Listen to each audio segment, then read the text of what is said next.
Hello,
I'm Joan Capurro. It's my pleasure to host this segment of the Marin Women's Hall of Fame show. It is hard to imagine Marin County without the work of countless women shaping the life, culture, mores, and landscape of Marin County. From a Frank Lloyd Wright designed civic center to high-quality public schools, artworks in Santa Fe, vast areas of open space, innovative businesses, and a robust network of nonprofits. Women have put their mark on Marin County. And Marin women's contributions go beyond our county. Honorees have been in space, to the Arctic, created social change documentaries, served in the U.S. Senate, and helped integrate holistic mind-body medicine with Western medical practices. Since 1987, the Hall of Fame has inducted over 125 women of distinction, and today it is my pleasure to introduce Dr. Denise Lucy, who was inducted in 2011 for her work in education. Denise is my good friend. Welcome, Denise.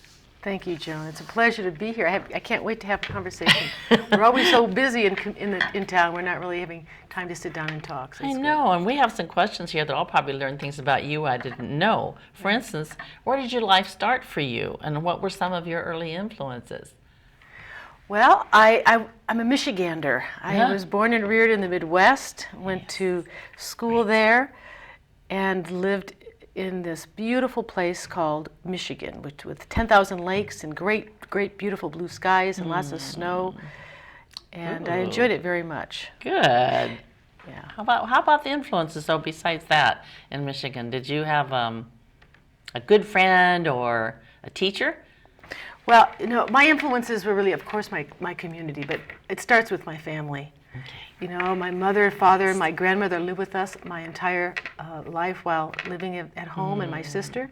We had a very close family. That's and rich. Very strong women in my family. That is really rich. Yeah. Good for you. Smart and intelligent women in my family. Well, you're a good example of that.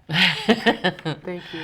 And by the way, your mother was Lebanese, so what Arab influences helped shape the woman you are today besides your striking beauty? Now, you're making me blush. Fact is a fact. That's really sweet.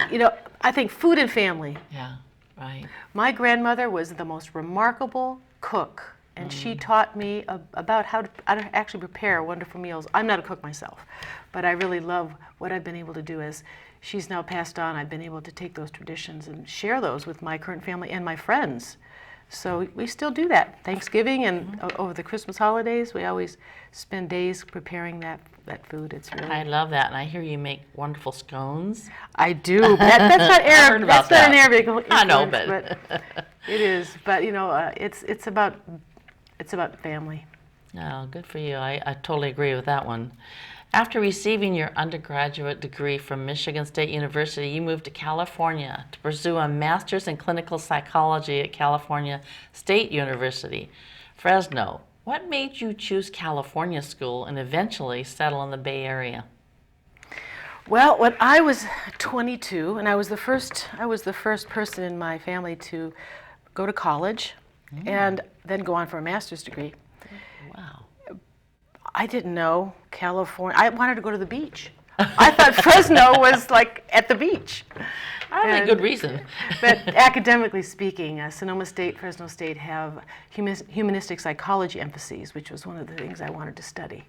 Good for you. But I also wanted to go to the beach, that's for certain. All young girls, I think, would want to go to the beach. Exactly. That makes a lot of sense. You were Associate Dean for School of Liberal and Professional Studies at the University of San Francisco. Can you speak about your time at USF and the major fields of interest that you pursued? Well, I spent 12 years at USF. They were formative years for me as a professional. I had such wonderful opportunities there. I worked as a marketing manager, then a marketing director, and coordinating their executive and their degree completion programs, because I brought my counseling psychology background into that as well, because I worked with people who were working but didn't have a degree. And it's the most wonderful experience to have worked with that clientele, because they had world experience, but they had sometimes a lack of confidence just because they didn't have that degree. And I'm proud to say that we helped them find that confidence and build their skills and their strengths. I can understand that.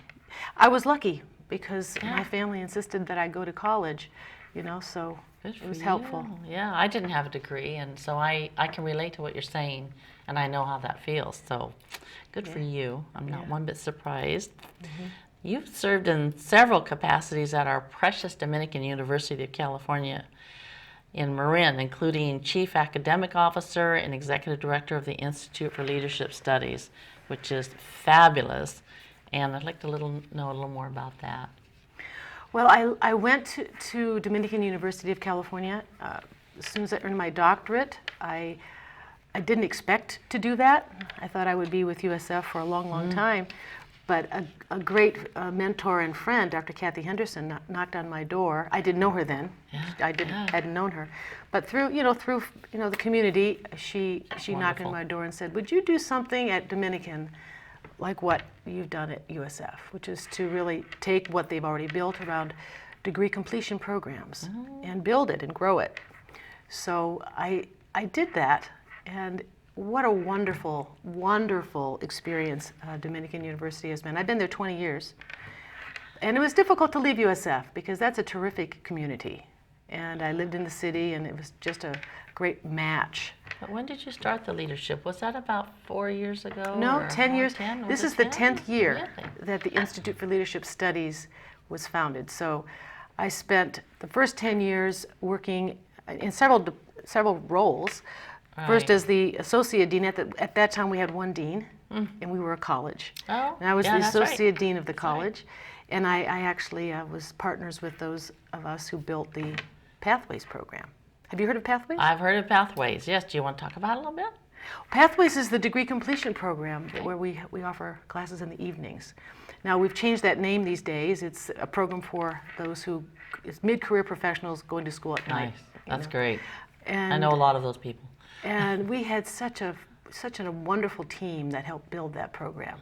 The faculty and the staff and the students, because we had many of the alumni come work for us over the years too. That's wonderful. We really grabbed the good ones and had them join us. But you have a reputation in the community, I'll tell you, because I know we've asked you through the Leadership for Sanderfeld Chamber to speak many times about leadership. We want you every year, of course. And I was just at an event last night, and this businesswoman, told me about her first meeting for leadership, and she says, and Denise Lucy was one of the speakers.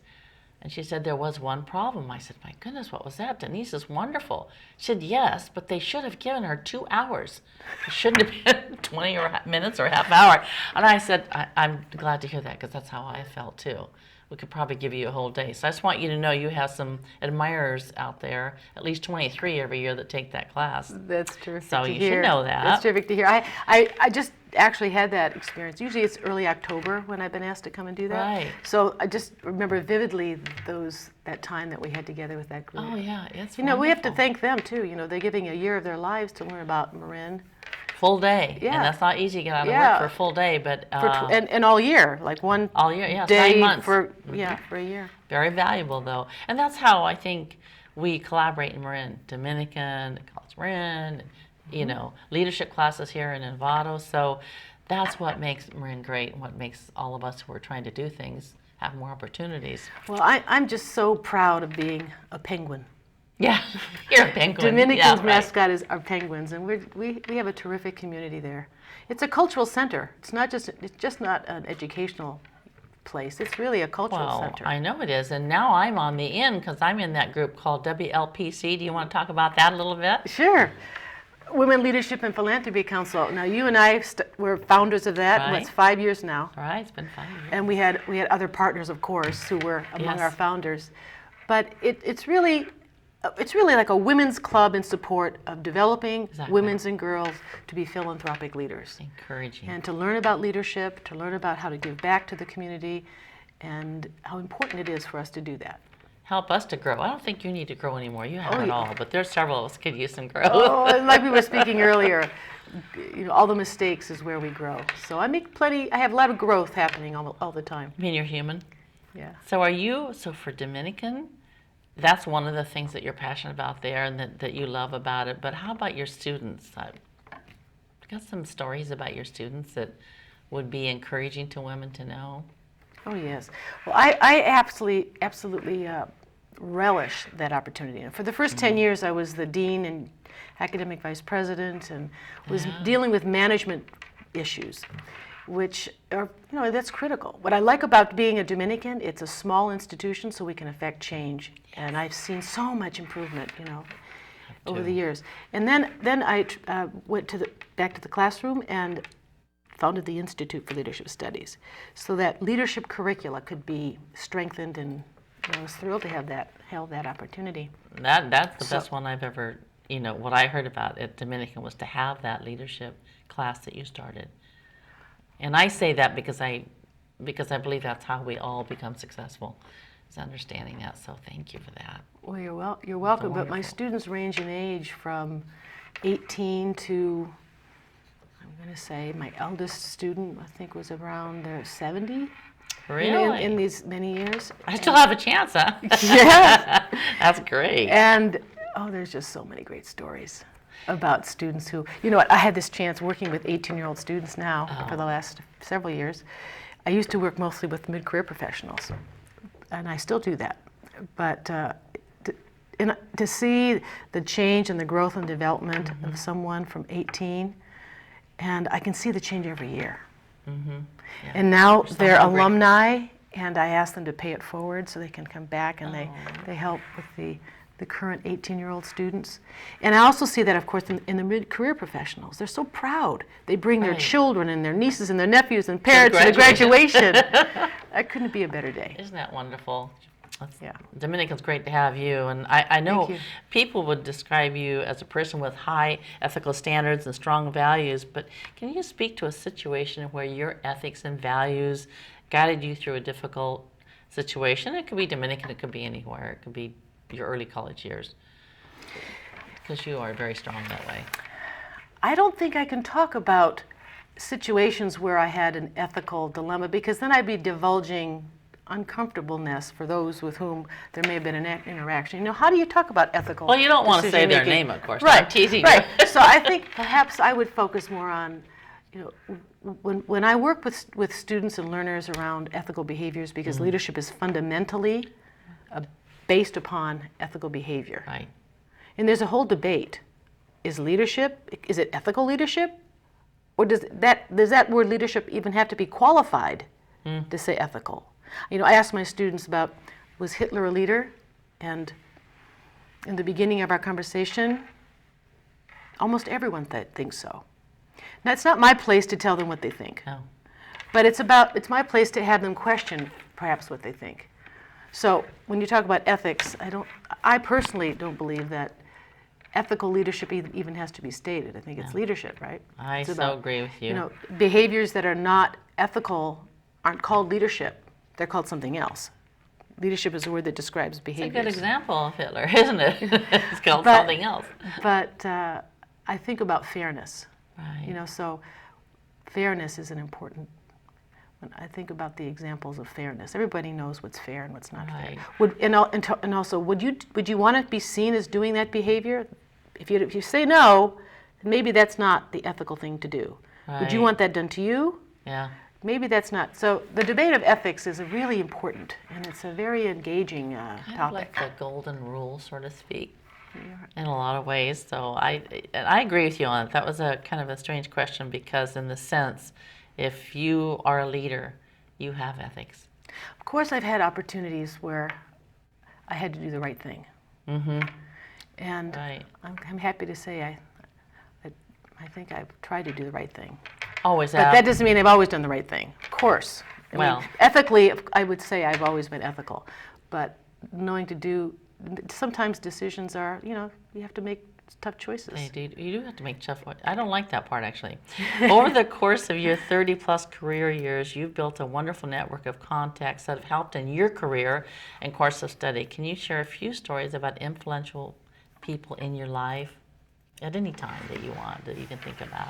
Doesn't matter. Yes, I mean, of course, I start with my mother and It was not a pleasure. my grandmother. I think the first two people that come to my mind, because they were hardworking, fun, loving, kind people to everyone. You know, my mother does not have a stranger in her life.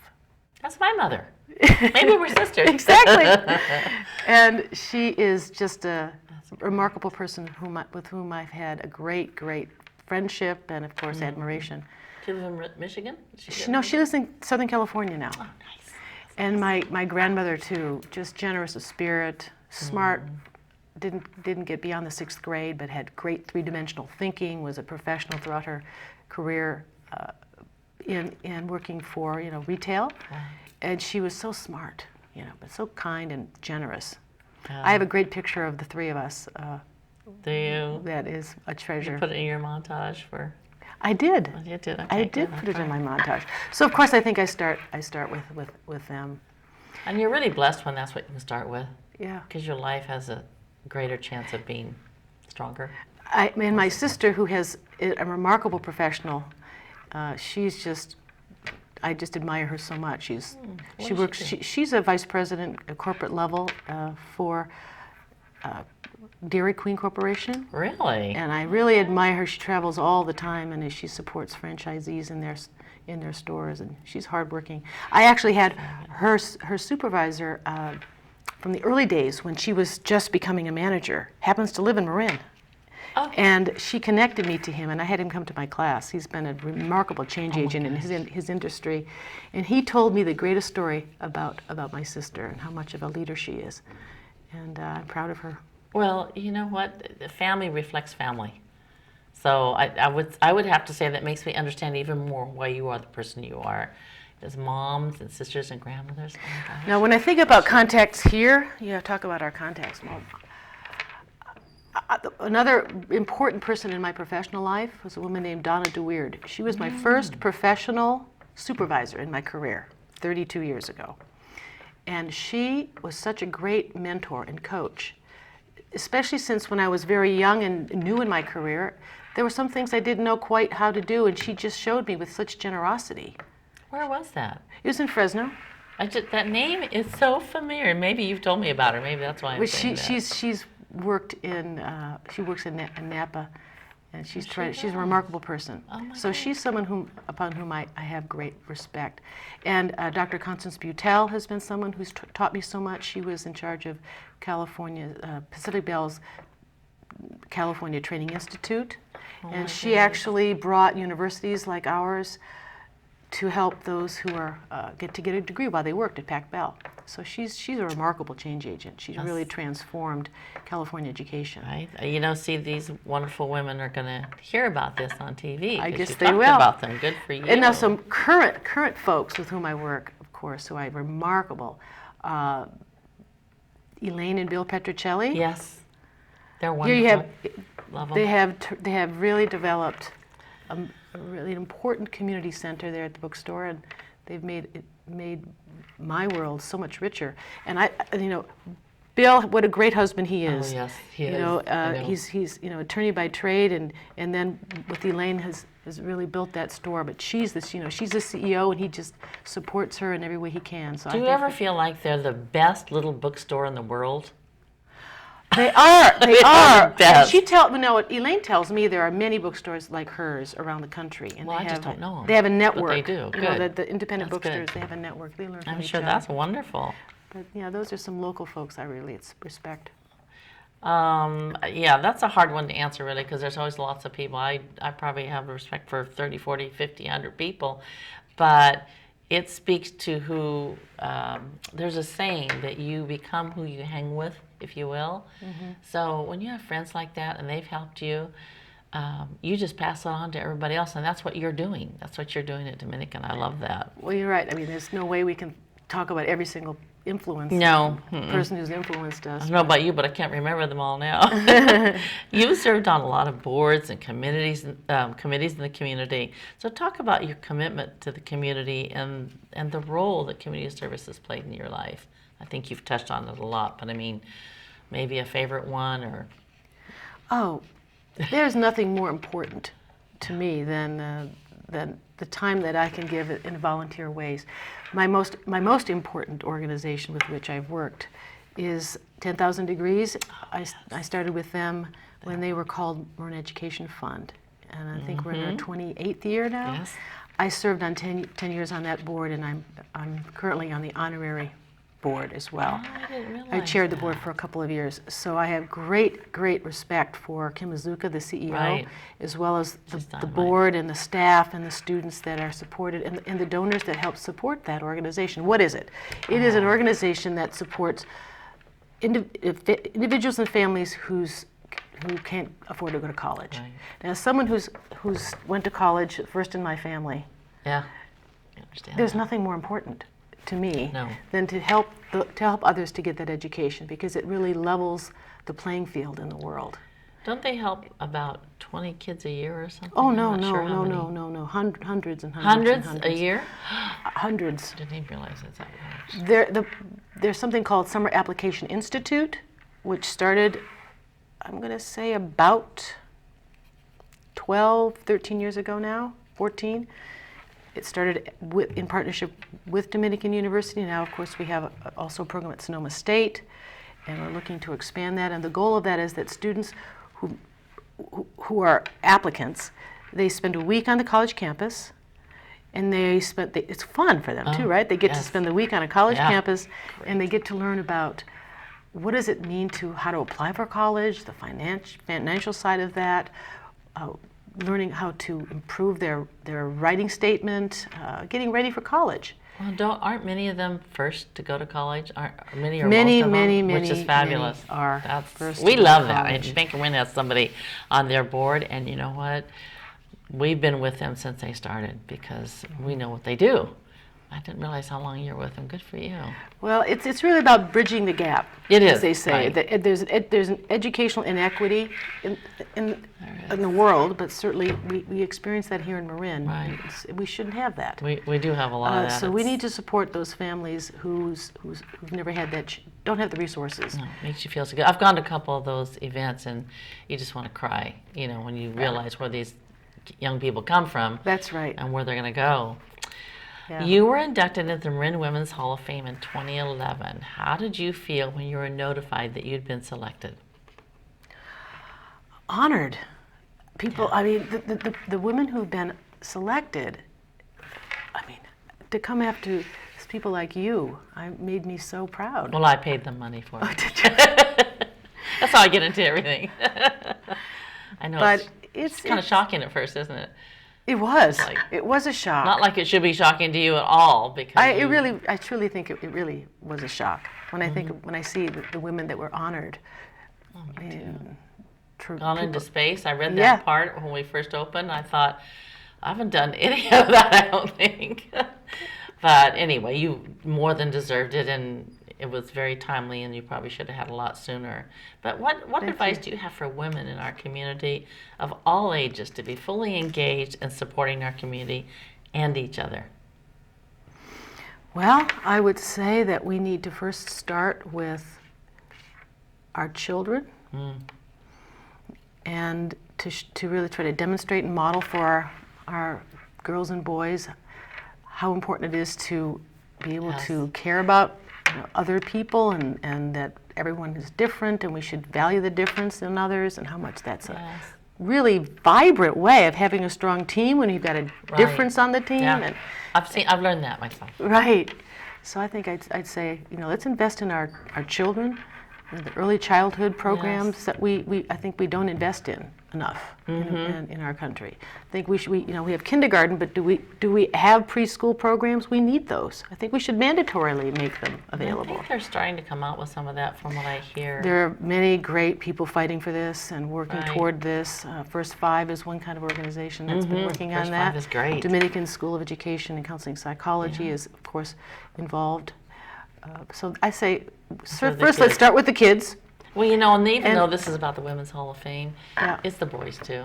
Absolutely. Of course it is. Of course it is. And also providing time in your week to do something for somebody else. Volunteer. Yes, volunteer. I'm all for that. I mean, you and I are on several things that we've done in the community together, and it's just a pleasure to meet the women in Marin Hall of Fame. I love it. I've grown from it. Each one of us brings something new and different, and I think it's like that's how we become friends for life. I loved what you said. Your mom didn't know a stranger. That's how my mom was too, and we're thankful to have moms like that. Makes all the difference in the world, and I'm so pleased that we had the same kind of mom, and probably related. So Denise, I want to thank you for sharing your life. It was wonderful to talk to you. Thank you, viewers, for tuning in. The Marin Women's Hall of Fame is a project of the YWCA of San Francisco and Marin. If you would like to learn more about the Hall of Fame and our honorees, please visit www.ywcasf-marin.org. Thank you. Thank you, Joan. Bye-bye.